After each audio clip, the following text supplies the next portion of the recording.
Hello everyone, welcome to my YouTube channel the DM exam point. Dear students, आज हम लोग discuss करेंगे CBSE board class 8 की mathematics का एक टॉपिक लिया है हमने, जिसका नाम है law of exponent. Law of exponents क्या है, इसके रूल क्या हैं, इसको सिंप्लीफिकेशन में अप्लाई कैसे करना है, आज हम इसके बारे में हम लोग डिस्कस करेंगे। तो फर्स्ट लॉ क्या है आइए समझते हैं। उससे पहले हम लोग थोड़ा सा और जान लेते हैं। जैसे सिंपली में अगर आ गया 2 पावर 3, तो इसमें बेस क्या होता है, पावर क्या होता है, ये समझना ज़रूरी है। इसे हम लोग कहते हैं बेस। यहाँ पर ये क्या है आपका बेस, और ये जो 3 आप देख रहे हैं इसे कहते हैं हम लोग पावर।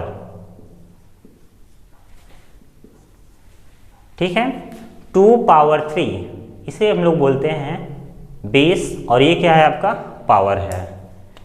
इसी तरह से 1/2 होल पावर 4, इसमें आपका ये जो आप देख रहे हैं 1/2 इसे हम लोग कहते हैं बेस, और ये 4 क्या है आपका इसमें पावर। अंडरस्टैंड। 2 पावर -4 बेस क्या है इसमें 2, पावर क्या है -4।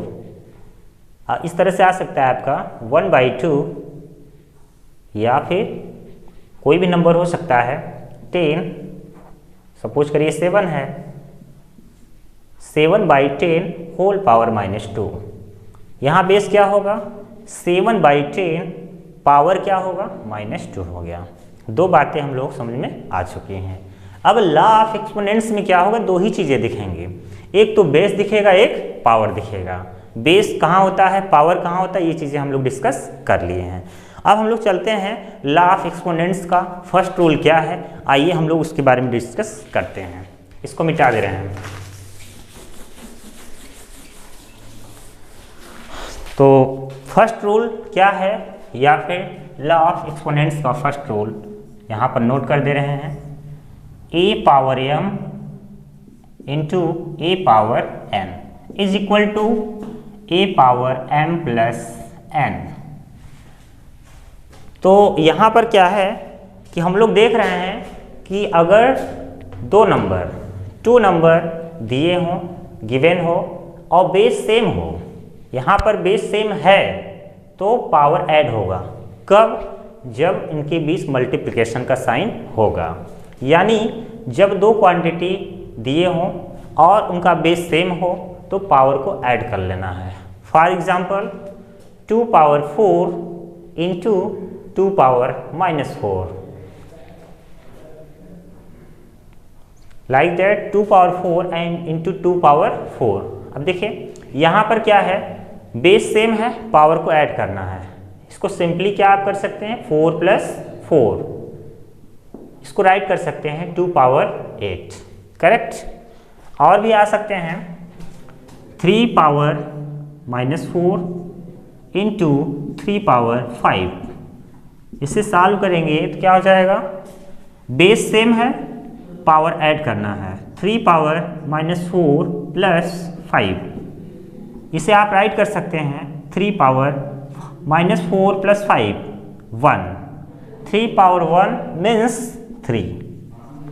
सॉल्व करने पर ये आ जाएगा आपका आंसर, ये आपका करेक्ट आंसर हो गया। फॉर एग्जाम्पल और समझिए, जिससे पूरा टॉपिक आपको डाउट जो होगा वो क्लियर हो जाना चाहिए। और भी एग्जाम्पल देखिए, आगे यहाँ पर 1/2 whole power 3 into 1/2 whole power -5। इसे सॉल्व किया जाए तो क्या हमें मिलेगा आंसर, बेस सेम है तो पावर को ऐड करना है, ये -5 है, तो 1/2 बेस 3 -5 ऐड करेंगे, but sign plus minus minus ही हो जाएगा, तो 1/2 होल पावर -2, ये आपका करेक्ट आंसर हो गया। तो लॉ ऑफ एक्सपोनेंट्स इजीली आपको समझ में आ गया होगा। अब हम लोग आगे बढ़ते हैं, नेक्स्ट रूल क्या है लॉ ऑफ एक्सपोनेंट्स का वो समझते हैं। इसमें क्या होगा, अगर नंबर सेम है, यहाँ पर बेस सेम है, मल्टीप्लाई पर है तो ऐड हो रहा है, बट यहाँ पर अगर साइन चेंज हो जाए a power m divided by a power n is equal to, यहाँ पे चेंज हो जाएगा m माइनस n। ये आप लॉ ऑफ एक्सपोनेंट्स का सेकेंड रूल है। तो अब इसको एग्जांपल से कैसे समझा जाए, देखिए यहाँ पर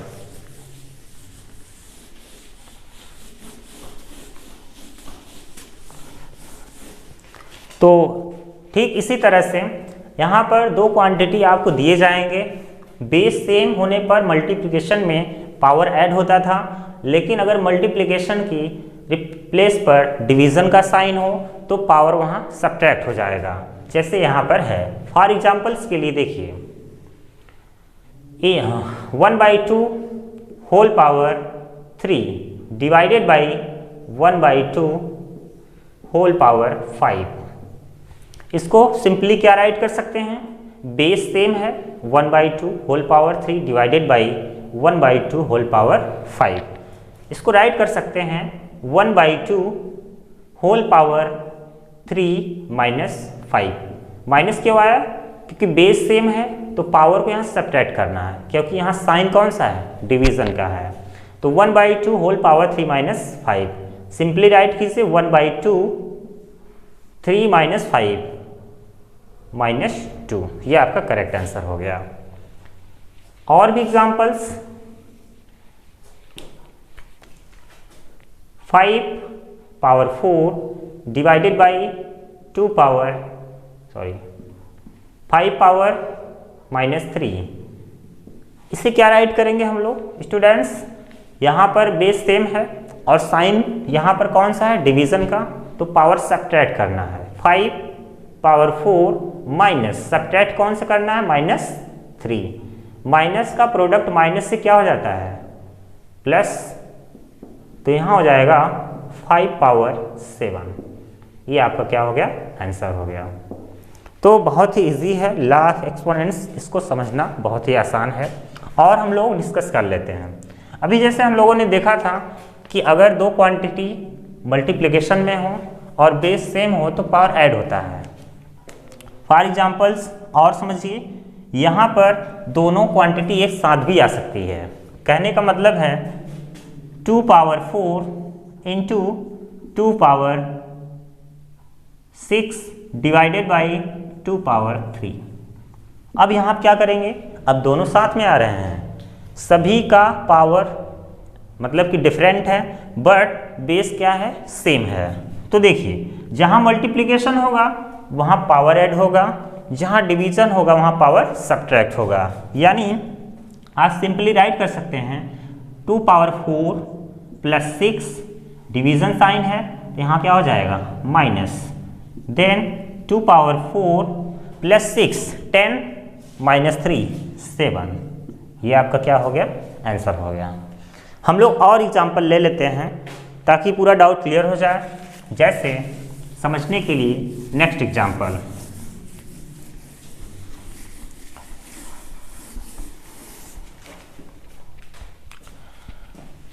to power minus 7 divided by 2 power 5 into 2 power 7 into 2 power 3। अब इसको सॉल्व करना है। यहाँ पर दोनों साथ में आए हैं तो देखिए जहाँ डिवीजन होगा पावर सेम है, सॉरी बेस सेम है तो पावर सब्ट्रैक्ट करना है, जहाँ मल्टीप्लिकेशन होगा पावर को ऐड करना है।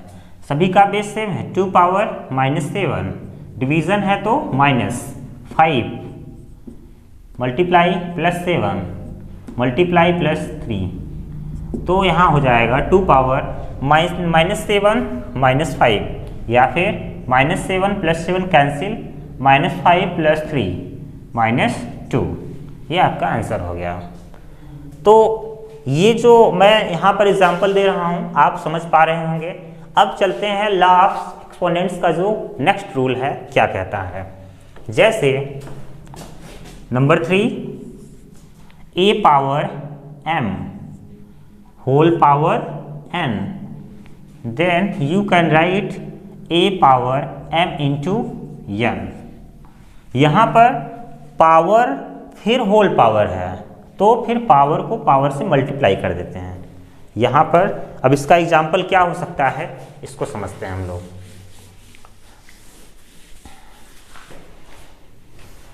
फॉर एग्जाम्पल्स के लिए देखिए 2 power 4 whole power 3, 2 power 4 whole power 3। तो यहाँ पर क्या होगा, लॉ ऑफ एक्सपोनेंट के अकॉर्डिंग पावर का मल्टीप्लिकेशन 2 पावर 4 इंटू 3, इसका आंसर हो जाएगा 2 पावर 12, 4 3 जा 12 हो गया। तो ये बहुत ही आसान है। अब इसमें एक रूल और अप्लाई कर सकते हैं आर करके, or A power M whole power M, A power N whole power M, कोई डिफरेंट नहीं है, सेम ही है दोनों चीज़ें। तो यहाँ हो जाएगा ए पावर एन इंटू एम, उससे कोई फर्क नहीं पड़ता। यहाँ पर चेंज हो सकता है क्वेश्चन 2 पावर 3 होल पावर 4, यहाँ पर पावर फिर पावर है, अगेन पावर है, तो 3 इंटू 4 2 पावर 3 4 जा 12, आंसर नो चेंज। दोनों का आंसर क्या होगा, सेम आएगा। क्योंकि मल्टीप्लिकेशन में क्या होता है कि हम 3 का 4 से मल्टीप्लिकेशन करें या 4 का 3 से मल्टीप्लिकेशन करें तो दोनों का आंसर क्या होगा, सेम होगा। अब चलते हैं नेक्स्ट रूल हम लोग का जो है लॉ ऑफ एक्सपोनेंट्स रूल। जैसे 4th नंबर है आपका a upon b whole power m, suppose करिए a upon b whole power क्या है, m है, तो इसको हम राइट कर सकते हैं a power m upon b power m। यहाँ पर होल पावर m है, यानी दोनों पर घात जो है पावर है वो आपका m है। जब इसे आप सेपरेट करेंगे तो a पर पावर भी m हो जाएगा और b पर पावर भी m हो जाएगा, क्योंकि ये होल पावर m है। तो a power m upon b power m हो जाएगा। अब इसका एग्जाम्पल्स कैसे आएगा यहाँ पे समझिए। जैसे फॉर एग्जाम्पल 1/2 होल पावर 10, आप क्या करेंगे, एक्सपोनेंट्स के अकॉर्डिंग 1 पावर 10 अपान 2 पावर 10। 1 पावर 10 की वैल्यू क्या होगी, 1 होगी, 1 अपान 2 पावर 10 की वैल्यू हो जाएगी 1024। ये आपका आंसर हो गया। तो और एग्जाम्पल समझते हैं हम लोग। जैसे 5/7 होल पावर -2, तो लॉ ऑफ एक्सपोनेंट्स के अकॉर्डिंग इसको राइट किया जा सकता है 5 पावर -2 अपान 7 पावर -2। ये डिफाइन हो गया। नेक्स्ट कंडीशन है, जैसे यहाँ पर हम लोगों ने क्या दिखा कि होल पावर m है तो सेपरेट करेंगे तो यहाँ पर बोथ नंबर पर पावर वही आ जाता है। आप और भी एक्सपोनेंट्स का रूल समझिए। यहाँ पर ये 4th हो गए, 5 नंबर्स। यहाँ पे क्या हो सकता है, जैसे a पावर -m, इसे आप क्या करेंगे 1/a पावर m राइट कर सकते हैं। यहाँ पर क्या है, वैल्यू न्यूमरेटर से डिनोमिनेटर में आई है, तो आप सिंपली क्या करेंगे, पावर का जो साइन होगा चेंज कर देंगे। अगर पावर माइनस है तो डिनोमिनेटर में आएगा प्लस हो जाएगा, यानी साइन को चेंज करना है। न्यूमरेटर से डिनोमिनेटर या डिनोमिनेटर से न्यूमरेटर जाने पर साइन चेंज करना है। यहाँ पे क्या हो जाएगा, इसका एग्जाम्पल समझिए। यहाँ पर 5 पावर -2, तो आप इसे राइट कर सकते हैं 1/5 पावर 2, साइन चेंज हो गया आपका, ठीक है। और भी समझिए 1 या 4/7 होल पावर -3, तो अब क्या करेंगे, अगर इसे हम न्यूमरेटर में ले जाएं, सॉरी डिनोमिनेटर में ले जाएं, तो 1/4 अपान 7 होल पावर क्या हो जाएगा 3, और इसे आप सिंपली राइट कर सकते हैं 7/4 होल पावर 3, करेक्ट। और एग्जाम्पल्स के लिए हम लोग अगर लें तो 5 पावर 4, तो अगर आप इसे पावर इसका पॉजिटिव है, अगर न्यूमरेटर डिनोमिनेटर में जाएंगे तो 1/5 पावर -4 राइट कर सकते हैं। ये दोनों क्या है, सेम ही हैं, दोनों की जो न्यूमेरिकल वैल्यू होगी वो सेम होगी, कोई डिफरेंट नहीं है। तो और हम लोग एग्जांपल्स या फिर लॉ ऑफ एक्सपोनेंट्स का एक नया रूल समझिए। 6 नंबर, a पावर 0 वैल्यू क्या हो जाएगी 1।